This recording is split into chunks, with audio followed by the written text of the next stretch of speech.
What's going on today, guys? So this is 0 to 60, and today I'm going to be telling you about the 5 things I hate about my CTSV coupe. So before I start the video, I wanted to show you guys my first mod to the car.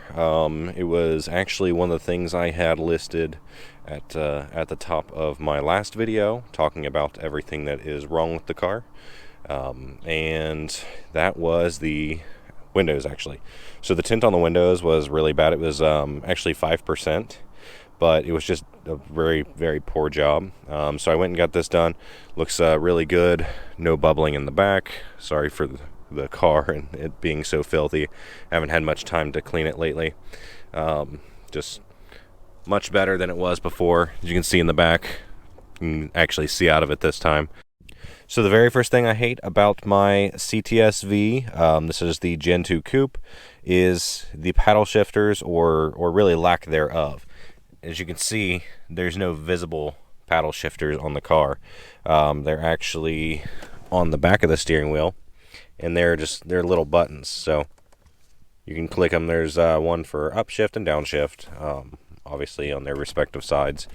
But it would just be nice, to have like kind of a paddle that kind of protrudes out a little bit more, just kind of defining really what this car is. And yeah, it just feels weird with there not really being anything visibly there. There are aftermarket options, but they're kind of expensive for just kind of fake paddles to put in there. They're over $200 for the ones that actually seem worth it, and I really can't find any cheap ones. So number 2 on the things I hate about my CTSV is actually how firm the shifts are on the transmission. So it's just really super firm. And now I know it's a sports car, or really even a supercar, depending on how you would classify it. Definitely has the power potential already, but yeah, just the shifts are super firm. Now this is an outdated transmission. I know the newer 8-speeds are much quicker.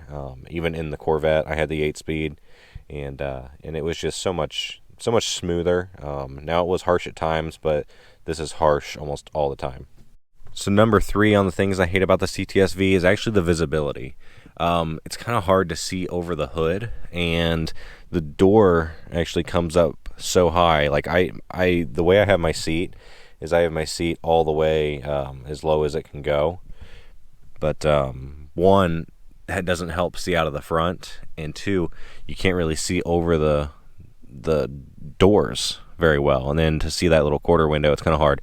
Nowhere near as bad as the Vet. So if you're kind of between a Corvette and Cadillac, I can only speak for the coupe because I haven't been in the sedan. The visibility is definitely much better than in a Corvette. But just know that if you're used to something that has great visibility, this is quite the change. So number 4 for the things I hate about the CTSV is the sunroof. So if I open the sunroof, I actually have 2 different buttons here. I have one that slides it back and one that opens it up. So we'll go ahead and slide the shade back. And then if I were to press this to go back again, nothing happens. If I press forward, it'll close. Now this button opens up the glass itself. But if I do it again, nothing happens. So the way these are designed, they only go up. So they don't go back like most sunroofs. Just a small gripe, but I wish it would go back. So number 5, or the last on my list of things that I hate about the CTSV, is the fact that there are no dedicated, basically track options for the vehicle. It doesn't have line lock or launch control or anything like that. It's pretty bare bones. If you want it to get off the line and hook, you have to be able to drive yourself. There's not really much in the way of track-capable aids for this car. Now, on the bright side, there are some cool things that the car will tell you. So if I go down here to the little I button, I'll press that, and it changes what's on the screen. So let me get a better angle here. So hopefully you can see this a little bit better. So right here I have the trans temp, and then I can cycle through. I have oil pressure. Obviously it's at 0 because the car's not running. Then we have G-force, which only shows it only shows your cornering G-force. It doesn't show your forward or braking or anything, or your acceleration or your braking or anything like that. And then oil life remaining. And it just starts going through your other menus. You know, you can see your tire pressure, voltage, all that stuff. But yeah, all the track stuff is kind of together, or performance metrics really. Just would be nice if we had the ability to have some sort of launch control or line lock for these cars.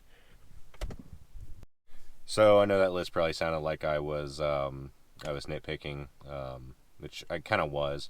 It was really hard for me to come up with a list of things I hate because there's so much to like about this car and this platform. It's really hard to come up with some things that bother me.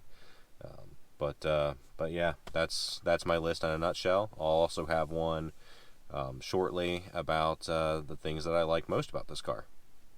So guys, thank you so much for watching. We are on the road to 1,000 subscribers, so if you're not subscribed, make sure you hit the button. And then also, if you could share my videos, that would be phenomenal. And stay tuned for the next one.